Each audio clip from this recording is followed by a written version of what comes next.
Vous êtes chez MMA Propagande, bonsoir. Nous sommes avec l'ancien champion des lightweight de l'Octagone et l'actuel champion featherweight de l'Octagone, The Black Panther, Lo Nketa, qui va combattre dans le cadre du tournoi à 1 million de l'Octagone ce week-end à Francfort contre Aji Sardari. Le Sen, comment vas-tu? Slap just thoughts now, everyone's scattering. Could've bought that day won't worth my thing, so I gave him a battering. We don't jump out, then bros keep tapping it. What's your name? What do you rep? Speak with your chest, man, stop with the panicking. Shanks get baptized, don't be that guy. Talking in net in the flesh, you're vanishing. Word of advice if you spin this whip. Don't run for your life like freezing game, slap like. Don't run now, want a new strain for my slip. I'm still in the mix, still stepping the grip, can't go wrong, no nigga can't slip. Ouais, je vais bien, je me sens bien, je suis prêt. Alors, Parfait. Bah, comment tu te sens au niveau de ta préparation, physiquement notamment? bien, ça me reste 3 kilos encore. Alors, je me sens bien, j'ai un peu de l'énergie et tout. Ouais, Ok.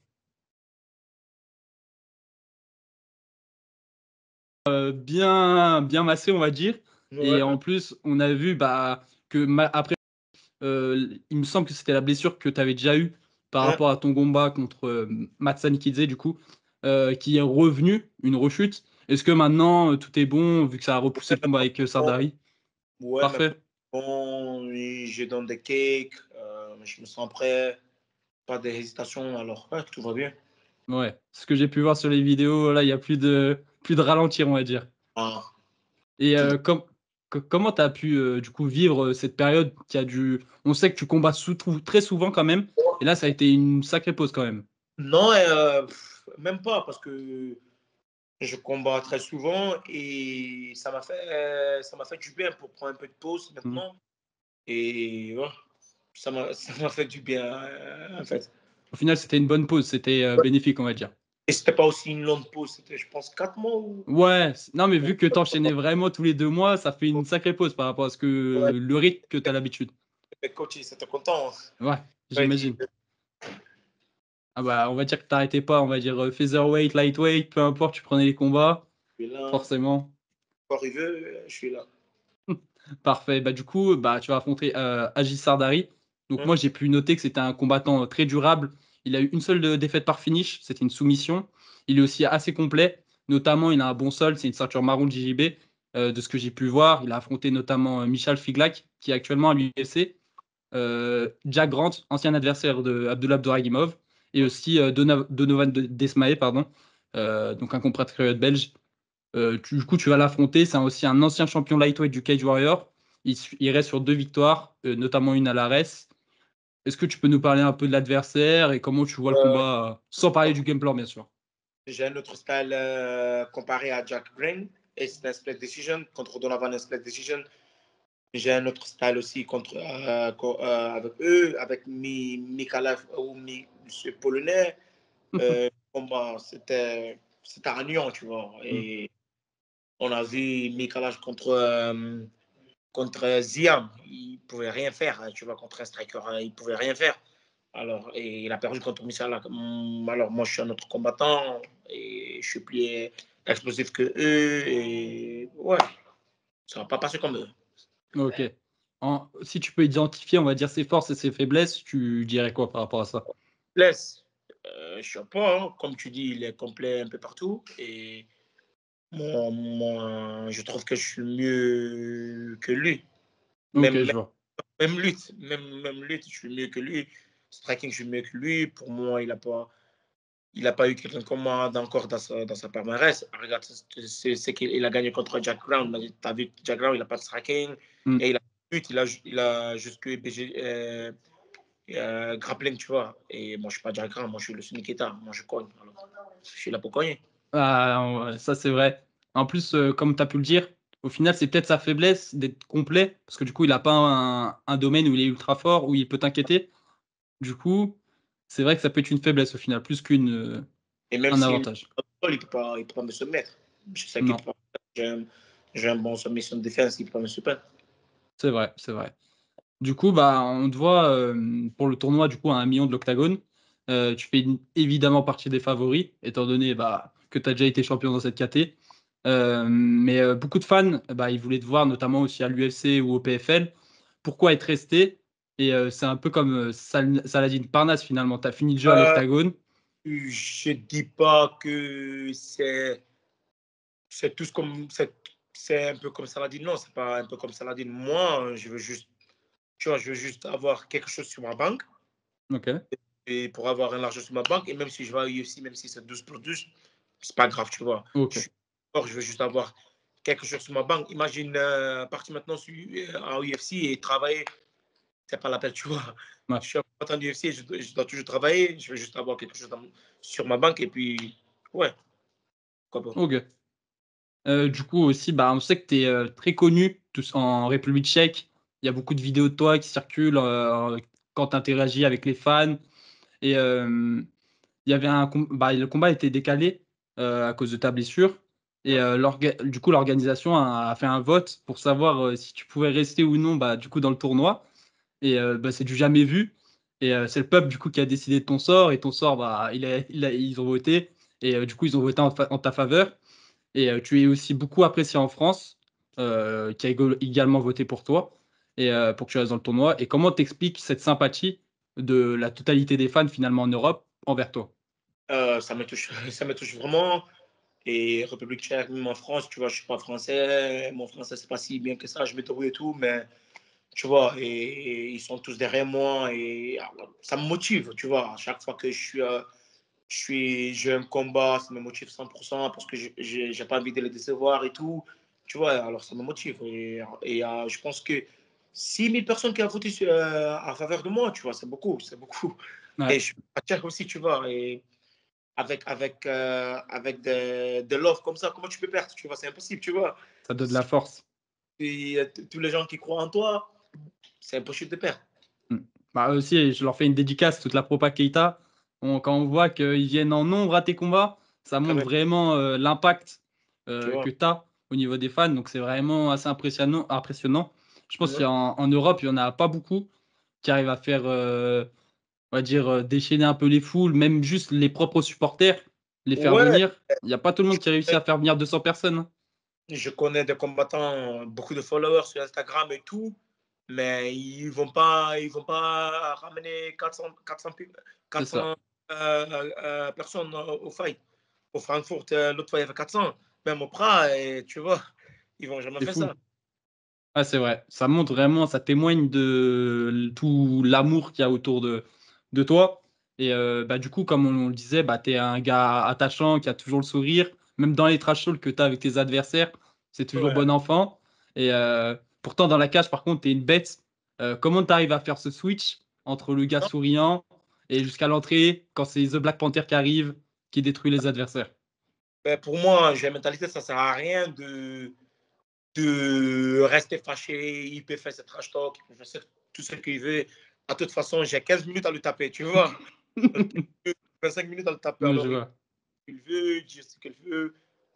Ça ne me blesse pas, tu vois. Ça Ouais. me blesse pas. Et à la fin du journée, c'est moi, lui et un arbitre, tu vois. Et ça ne sert à rien de faire blablabla. C'est pour ça que je rigole chaque fois. Parce que je peux rester ici frustré, blablabla. Ça ne résout rien, Il y a tu que la vois. vérité de la cage qui compte Tu finalement. vois. Alors OK, pour... je vois, je vois. Et j'aime bien le trash talk parce que je suis un fan aussi de MMA. J'aime bien les trucs hype et tout, tu vois. J'aime bien. Mais je veux pas être quelqu'un qui va être fâché, blablabla. Ça sert à rien. OK, je vois. Bah, dans ton, style de combat très agressif, tu es toujours à la recherche du chaos, donc tu as presque même la mentalité d'un poids lourd finalement, au point de dire que tu serais un mini Francis Ngannou. Heu, Est-ce que bah, ce style de combat et l'agressivité, c'est une mentalité que tu as travaillée au fil du temps ou c'est vraiment ça a toujours été comme ça? Non, c'est vraiment, ça a toujours été comme ça. Toujours été comme ça. Même si j'étais un amateur, je n'avais pas de technique, mais je venais, tu vois. Je Ouais. venais. Et pour moi, je ne cherche jamais le chaos. C'est ça le plus drôle avec Oui. ça. Je ne cherche jamais le chaos. Ça vient tout seul parce que je pense que c'est mon style de combat. Je veux juste frapper, je veux juste faire du mal, tu vois. Et ouais, parfois, il tombe, parfois, il tombe pas. OK, Je fais OK. Ouais, bah, il y a beaucoup de bah, justement, c'est souvent les strikers qui cognent fort, qui disent: Le KO, il va venir il va venir tout seul. Ça sert à rien de forcer. Il vient s'il doit arriver et avec des gants de 4 os. Ça touche, ça touche. ouais, c'est sûr. Du coup, toujours sur cette agressivité, on sait qu'il y a une grosse hype en ce moment sur le MMA belge, donc tu fais partie des porte-drapeaux. On sent qu'il y a vraiment une mentalité, enfin qu'ils ont la même mentalité que toi finalement, à savoir finir les combats ultra rapidement et rentrer vite à la maison. Chez MMA Propagande, on a assisté à plusieurs des combats amateurs avec des Belges qui étaient quasiment tous victorieux et de manière très agressive et expéditive. Est-ce que c'est une mentalité belge qui se propage dans vos salles ou est-ce que Euh, vous travaillez votre pied-point d'une manière spécifique non, au niveau de l'agressivité? moi, la mentalité, on a fini le combat plus vite. Comme je te dis, ça vient, ça vient, ça vient pas. Ben, je serai là même si c'est 20 rounds, je suis là, tu vois. Pour moi, c'est ça mon mentalité. Si je dois faire la garde pour 20 rounds, je vais le faire. Si parfois il y a un short night, ouais, parfois ça arrive. Mais je n'ai pas cette mentalité, ça doit finir vite. Tu vois, je suis à l'aise partout. Ok. Mais quand même, c'est quand même assez fou. Du coup, la plupart des Belges sont là pour finir rapidement. C'est quand même. Non, moi, je suis pas comme ça. Moi, comme je dis, Enfin, ça, tu tombes, tu tombes, oh, tu vois. ouais, je vois que c'est pas forcément une mentalité, mais au final, c'est fou que le résultat finisse par le même. Tout le monde, tous les Belges finissent assez rapidement quand même. Ouais, On peut ouais, voir Patrick, il finit souvent rapidement. Il y ouais, en a par beaucoup. ouais, ouais, ouais, c'est vrai, c'est vrai. Donc c'est pour ça qu'on a l'impression, finalement, c'est tous les Belges, ils sont dans la même usine. Ouais, ouais, ouais, maintenant tu dis, ouais, c'est vrai, c'est vrai. Mais Mossar aussi, il a fini rapide aussi. Ouais, tout le Ouais, mais temps. je pense pas comme ça. Moi, je pense, ça tombe, ça tombe. Je vais juste faire une masterclass. Ça tombe, ça tombe. Si ça tombe pas, ben, je suis là, hein. Ok, Je vais ok. voir. Et du coup, comme on a pu le dire, l'évolution du MMA belge est vraiment, elle montre qu'il y a un bel avenir. Et c'est quoi ton regard par rapport à ça? Ouais, on monte. Et maintenant, je suis content que ça est en train de monter parce que comment j'ai commencé le MMA en Belgique, il y avait même pas du gala, tu vois. Ouais, Et, et tu ne pouvais pas taper au visage, au sol, tu vois. Il visage. n'y avait pas trop un truc comme ça. Maintenant, ça monte. Il y a les noms comme Patrick, Mozart et tout, ça montre alors. Et on est aimé en France et l'autre pays, tu vois. Et c'est en train de monter. Ça touche le cœur, tu vois.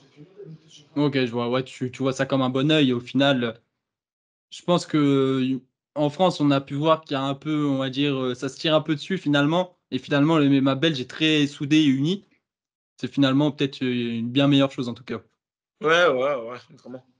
Et aussi, on a pu, on va dire, un petit call-out par rapport à Benoît Saint-Denis pour le combat en grappling. On a vu qu'il devait initialement affronter Arman Saroukian. Et c'est pas la première fois qu'on te voit essayer de sortir de ta zone de confort. Tu as vu affronter un champion de l'enfusion, Enrek Kewan, à l'octogone, notamment aussi Malik Abdouragimov en grappling au LSFC. Est-ce que tu trouves pas ça risqué un peu? Non, vraiment pas risqué parce que j'ai fait sport pour des défis, tu vois. Et moi, j'ai une mentalité. Imagine, tu deviens vieux sans savoir ta capacité, tu vois. Ouais, je vois. Tu as 50 ans, tu es dans ton lit, tu dis, oh putain, pourquoi je n'ai pas fait ça quand j'étais jeune? Pourquoi je n'ai pas fait ça quand j'étais jeune? Pourquoi? Et moi, faire un grappling contre Benoît, c'est un grappling, tu vois. Et moi, je sais que Benoît, il ne va pas me soumettre. Tu vois, pour moi, il a un bon grappling, il est physiquement fort et tout, mais il a pas de bon lutte et tout, tu vois. Et c'est dans le cage, submission au lit. Je pense pas que Benoît peut me soumettre. J'ai un takedown defense et moi-même, je peux lui donner des takedowns et le contrôler là-bas. Tu vois. Et ben, c'est ça ma mentalité. Imagine, devient jeune et reste dans ton lit et dit, Ouais, je comprends. pourquoi j'ai pas fait ça, j'ai pas fait ça, j'ai pas fait ça. Et toute ma vie, je sors de mon comfort zone, tu vois. Et si c'est pas ça, pourquoi je fais les mêmes? Pourquoi je fais les mêmes? Parce que pour moi, il n'y a personne dans ma famille qui fait ce combat sport. Tu vois, ma mère, elle faisait du basket, mon père, il faisait du foot. Personne, personne. Quand j'ai commencé les MMA, ma mère, elle ne savait même pas. Tu vois, et je pense que c'était ma troisième combat. Elle a regardé le gars, elle a dit, putain, Keita, tu vas perdre. Lui, tu vas perdre. Parce qu'elle ne savait pas que je sais me battre. Tu vois, toute ma vie, c'est sorti de mon comfort zone. Alors, pourquoi pas? Ok, ouais, c'est toi surtout ne pas avoir de regrets finalement C'est et ça. tester tes limites au final, voir jusqu'où tu Voilà. peux aller. Ok, Voilà. ok. Il y a certains combattants qui devraient, on va dire, prendre exemple parce qu'il y en a certains, on sait, Ouais. qui choisissent leur combat, qui Non, veulent moi, pas essayer de. non, je suis pas comme ça. Je suis pas comme Ok. ça. En tout Je, cas, ouais, c'est respectable, hein. parce que pour moi, ça ne sert à rien de partir au club t'entraîner dur et croire en toi-même que tu es le meilleur. Et en fait, et après, choisis tes combattants. Tu mets des limites, ouais, bah oui. Ça sert à rien. Alors, tu peux partir au kebab, manger et après choisir ton combattant parce que tu sais, ça va être facile. Mais moi, je vais au club, je m'entraîne dur, je m'entraîne 3 fois par jour parce que je vais devenir le meilleur au monde, tu vois. Et pourquoi tout ce travail pour en fait de te pas tester, tu vois. C'est vrai. C'est vrai que ces heures, même ces mois, ces années de travail pour au final ne pas savoir quelle est ta limite, Tu vois. ça doit être frustrant en vrai, ouais, c'est vrai. Après, tu es vieux dans ton lit, tu dis putain, peut-être je pouvais faire ça, peut-être je pouvais ça. Mais en fait, c'est ton problème parce que tu n'as jamais eu le courage de le faire, tu vois. C'est vrai, c'est une question de courage au final aussi. J'ai 2 dernières questions. Est-ce que tu pourrais nous donner ton top 5 combattants préférés all time? Oh.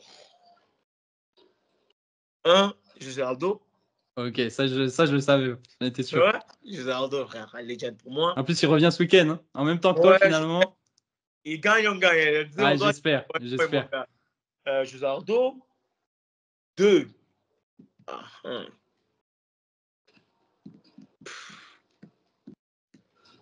John Jones. OK. 3.